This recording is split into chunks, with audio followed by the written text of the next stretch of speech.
Hi, I'm Sarah, and this is my tracker. Welcome back to the show.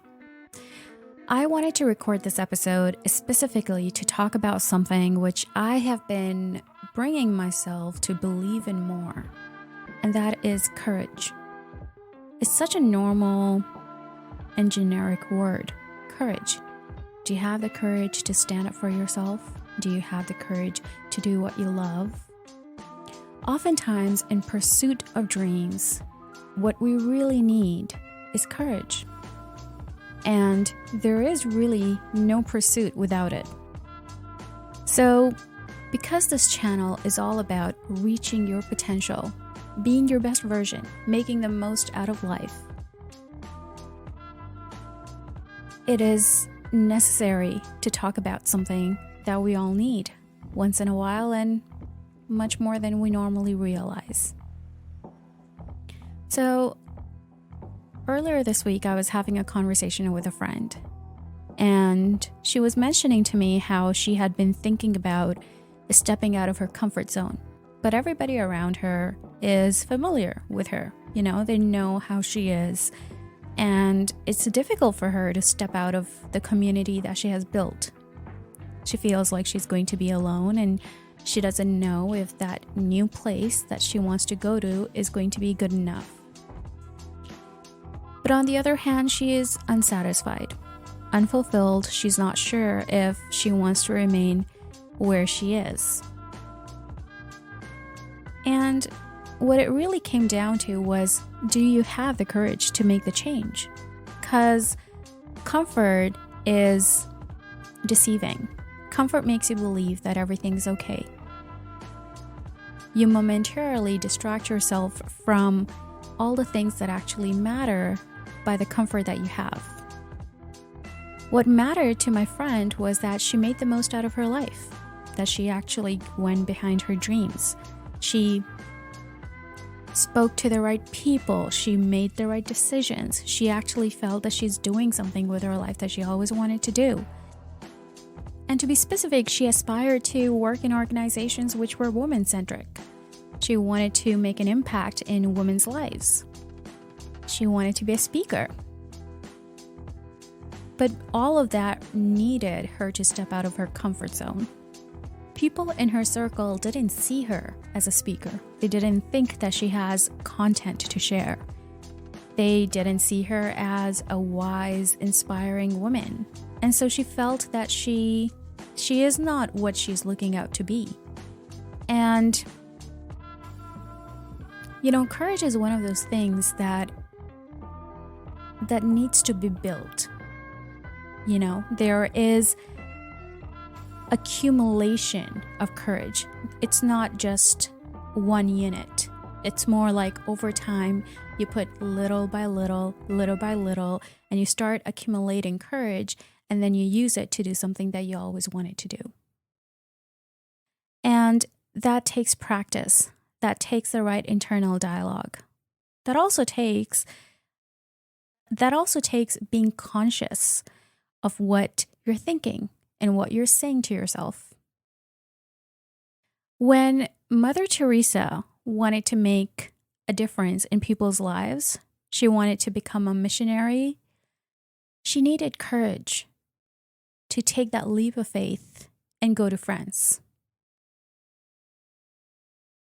When Nikola Tesla wanted to invent something, he needed courage to step out of his comfort zone and come to America. Everybody needs courage in various capacities, depending on where we are at life. If you're trying to make a big difference, you may need more courage. If you're trying to make a small difference, you may need a smaller amount of courage. So let's talk about how this courage can be accumulated. If you're one to make a massive difference in life, how can you accumulate massive courage to make that massive difference? So, coming to thoughts. Thoughts have frequency. I think it's quite solidified now through the internet and being aware that everything is energy. And your thoughts are energy as well, and they have frequency and they are in a wave like structure. When you're thinking about taking an action, and your first thought is that I must do this, it's going to be wonderful. That's a beautiful and positive thought to have.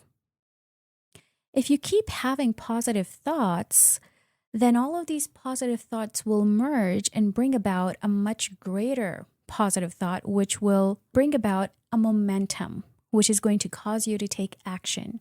But alternatively, if you have a positive thought and then you bring about a negative thought, what's happening is that your negative thought is going to cancel out the positive thought and nothing is going to happen.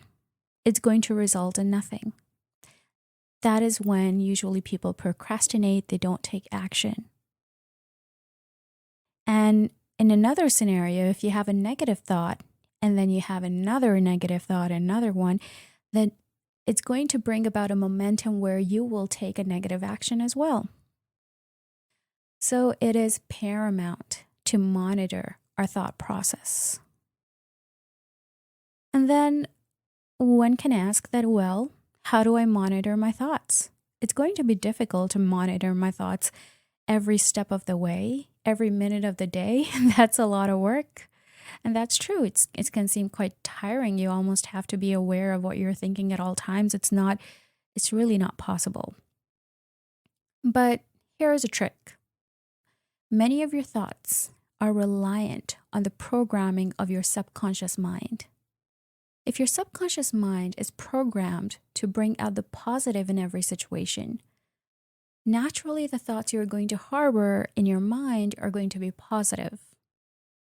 If your subconscious mind is programmed to have a negative thought or a negative reaction to a situation, then naturally the thoughts that you're going to harbor in that situation are going to be negative.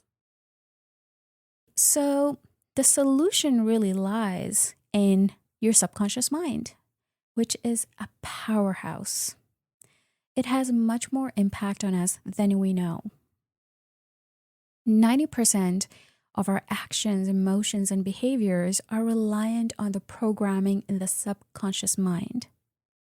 If we can program ourselves to always think good of ourselves, to stay focused at our work, to stay focused in the good things in life, to be grateful, to look for the positive in situations, to love people, to be grateful for people, to make friends, to be kind, to be generous, to always pick yourself up and have self-respect, then slowly and gradually that is the person you're going to become.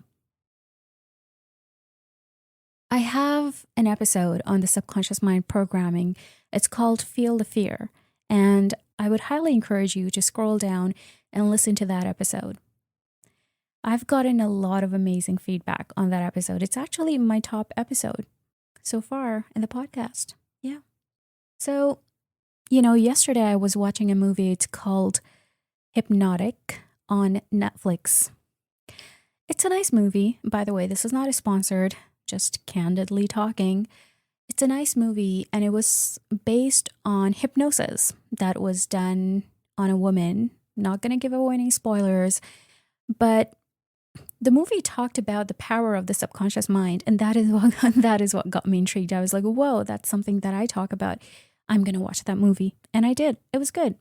So yeah. So the subconscious is essentially your programming, right? It's something that you are going to be functioning off of. You can almost think that like any software with a coding and the software performs certain functions, you also have a code, and that is your subconscious mind. Whatever you're doing is because of the programming in the subconscious mind. So how can you change the programming of the subconscious mind? If there is something that you're doing which is not right, if there is something that you're doing which is not in alignment with who you really want to be, how can you change that programming? And the good news is that it's not that hard. In fact, there are a lot of quite effective and easy tools that you can use to reprogram your subconscious. One of the tools that I use is an alpha level meditation. An alpha level meditation is one where you basically go to deeper levels of consciousness. Your brain at that time is in the alpha state, which simply means that the waves that are produced in your brain are between 8 and 12 hertz. When you go into that level of your mind, you have passive attention. That is a perfect time to be aware of what you're thinking, but at the same time be not too distracted. In fact, you're focused. And that is the time when you can start to access your subconscious mind and imprint new beliefs in it. So a simple meditation would be that you go into your alpha level of the brain in a controlled manner. That is, you can use a guided meditation. There are also meditations that I offer. So if you're interested, shoot me an email and we'll get it started. The alpha level meditations essentially take you to a state of the mind where you can imprint beliefs in your subconscious mind. These new beliefs, over time, with repetition, are going to create a new you. You're going to start feeling a different person. You're going to start acting like a different person. And you will be projecting yourself to be a different person. And that's all. That is really all. There is another episode that I made. It's called Beliefs. It is quite exciting. It talks about the beliefs that we have in the subconscious mind and how they impact us throughout the day and throughout our lives.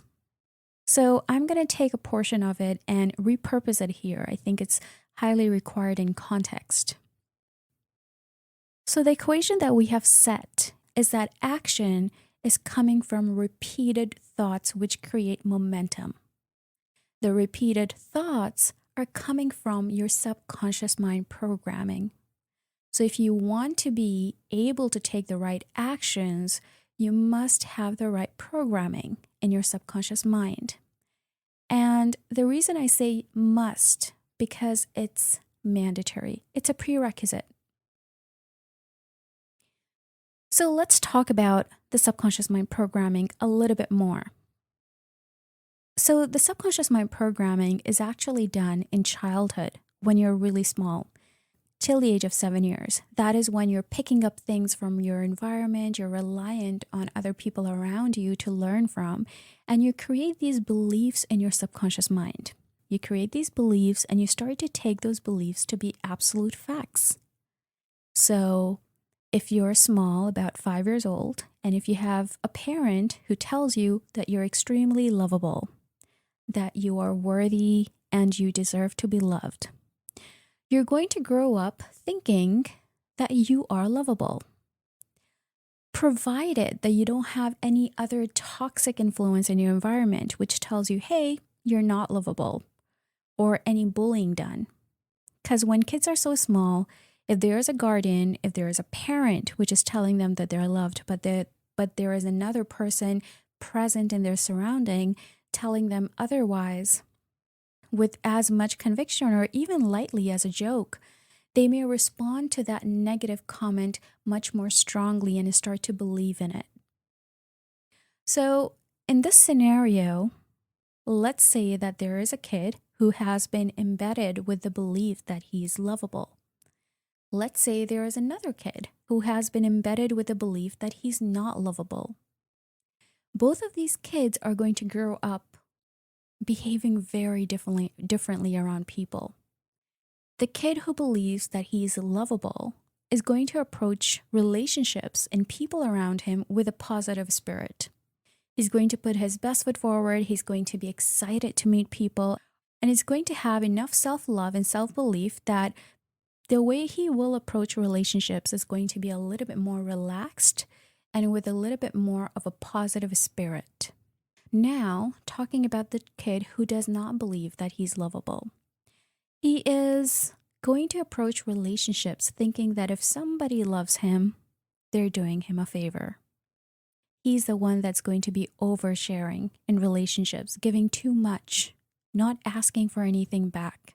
He's the one that's going to be with an empty glass end of the day because they give away so much. Usually, when they get into a romantic relationship, they are the ones that are clingy, that are possessive. They are also the ones that may become toxic themselves. But their approach to relationship is completely reliant on the belief that if they are finding somebody that loves them, then they are lucky. And this desperate behavior that they have can pull some people away. They can be a little bit too much for some people, too sharing, too giving, too present, too available. By being too present and too available, they reduce their worth in front of their partner. And when the partner starts to pull away, they think, see, I'm not lovable. And that's why they're going away. And the belief keeps reiterating in the mind again and again and again. And some people don't realize that because of the wrong belief, and some people don't realize that because of a certain belief that they had when they were kids, which they have made a part of their personality, their life has turned out to be a certain way. They just don't have the courage to believe that it is a little belief that they believed to be true when they were young, which is embedded in the subconscious mind, that now they're not able to have healthy relationships. On the flip side, people who do realize that beliefs do matter, and their subconscious mind may have beliefs which are bringing about the cycles in their life which they do not want to experience, then they take initiatives to change those beliefs. And they can change those beliefs. It's not that hard. And the belief can be about anything. It can be about your work. It can be about your love life. It can be about your looks. It can be about your worthiness as a person, how much you can do. You can honestly start to embed the best beliefs in yourself starting right now. You can say things to yourself which may seem like a lie because you don't believe them, but you say them with conviction again and again until you start believing in them. So if you're somebody who doesn't have confidence or who thinks that they don't have much to share, but let's say that you want to become a speaker, but you believe that you don't have the charm, the charisma, the context, the substance to share with people, and your belief is that you're going to amount to nothing, well then, now it's time to change. You simply can embed a new belief in yourself that you have the charisma, you have the substance, you have the personality, you are a powerhouse. You can learn quickly, you can pick up quickly, you can train quickly, and anything can be achieved when you put your mind to it because you are brilliant. Nobody's born as a speaker. Nobody's born a doctor. Nobody's born an engineer. These things are acquired. The skills are acquired. If you have a limiting belief within yourself, address it. Write it down. And then write down a corresponding amazing belief. And repeat it to yourself. Repeat it to yourself through the mind control techniques of the Alpha meditation. Repeat it to yourself during the Alpha meditations. That is when you're talking directly to your subconscious mind. Repeat it to yourself during alpha level meditations and see the magic it does. So we started off with courage, and here we are. I actually like that sometimes I allow myself to just go anywhere because all of these things are actually very important. Having courage and telling yourself that you can do something and you must do something that means a lot to you is a necessity to following your dreams, which means that you need to have the right programming in your subconscious mind, which is going to help bring to you the right thoughts, emotions, and actions. And again, if you want to use the resources, I do offer alpha level meditations, and you can reach out to me through an email and we can get it started. The great thing about these meditations is that I lead you through the meditation myself. So I'm going to be present with you during the meditation and guide you. And it's a fun experience and definitely effective. Personally speaking, even creating Mind Tracker, putting myself out there, talking to new people, going to networking events, talking about what I'm talking about in Mind Tracker. All of these things need courage. And I realize the more I start to practice courage, the more I start to instill it in myself, it becomes easy. Now it doesn't seem like a big deal if I talk about my podcast in a networking event. It seems like a normal thing, because I've made it a normal thing with repetition in my mind. I've told myself that I'm going to talk about it. All I'm trying to do is make a positive impact and help people. If people listen to it, great. If they don't listen to it, that's okay. At least I did what I could. And slowly and gradually, I started to feel more courageous as I started to accumulate more thoughts that make me courageous. Anyway, folks, I thought I'm going to come in here and talk to you about courage and the thoughts and the importance of thinking thoughts of the same frequency, which are in alignment with each other, so that you can take action with the momentum the thoughts are creating, and talk about the subconscious mind programming and the alpha level meditations and the impact and effectiveness of those meditations. I'm going to pause here now and we'll come back next week with another episode. Thank you so much for listening. I would highly appreciate it if you give it a like, if you share it on your social media. All of the social media links are listed in the details below. To support the show, you can head over to patreon.com/mindtracker. Thank you so much if you're doing so. You can also support the show by sharing the show over your social media page, an Instagram story, sharing with a friend. All of these are forms of support, and I absolutely appreciate all of them. And as always, for suggestions and feedback, you can write to me at info@mindtracker.org. Thank you so much for listening, and I'll catch you soon.